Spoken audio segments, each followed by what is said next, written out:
Salut à vous les sexy choux, que c'est les Golden Tish. Voilà enfin votre danseur professionnel préféré face à vous pour vous donner les instructions du flash mob surprise du mariage qui, comme vous le savez peut-être, sera la danse d'ouverture de la soirée. Donc pas de première danse classique, on casse un peu les codes, donc on compte vraiment sur vous pour mettre le feu.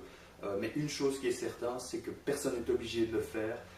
Vous n'avez pas de pression, donc l'idée c'est vraiment qu'on passe un bon moment tous ensemble et que chacun d'entre vous s'amuse. Voilà, c'est vraiment très important.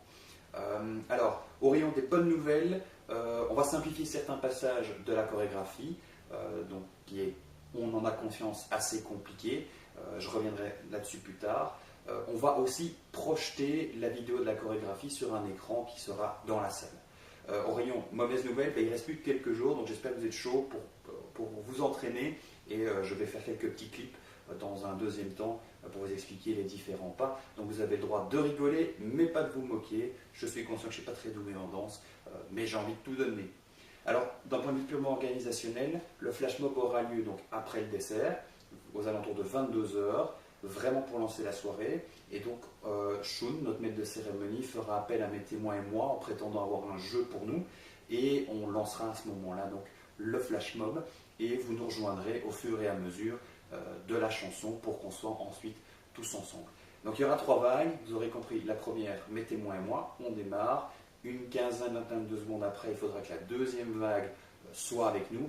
Et à 45 secondes, il faudra que tout le monde soit là pour pouvoir vraiment faire la majorité de la chorégraphie ensemble. Donc ça, j'y reviens. Alors, d'un point de vue de l'endroit, donc ça se fait dans la salle du repas, qui se présente comme ceci. Admirez mon magnifique dessin schématique. Donc la table d'honneur est ici, en face du DJ. Ça, ce sont les différentes tables des différents invités.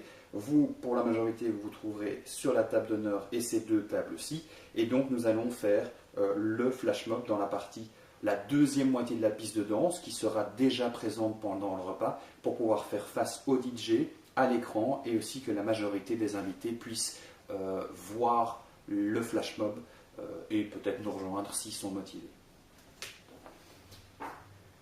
Alors toujours d'un point de vue organisationnel, vous l'aurez compris, donc on danse après le dessert à 22 heures, on va lancer par vague, on danse sur la piste de danse qui est déjà aménagée, et donc vous allez nous rejoindre progressivement depuis vos places. Attention, le temps est très court, donc prévoyez vraiment suffisamment de temps que pour pouvoir nous rejoindre et être présent lorsque vous êtes censé commencer avec nous.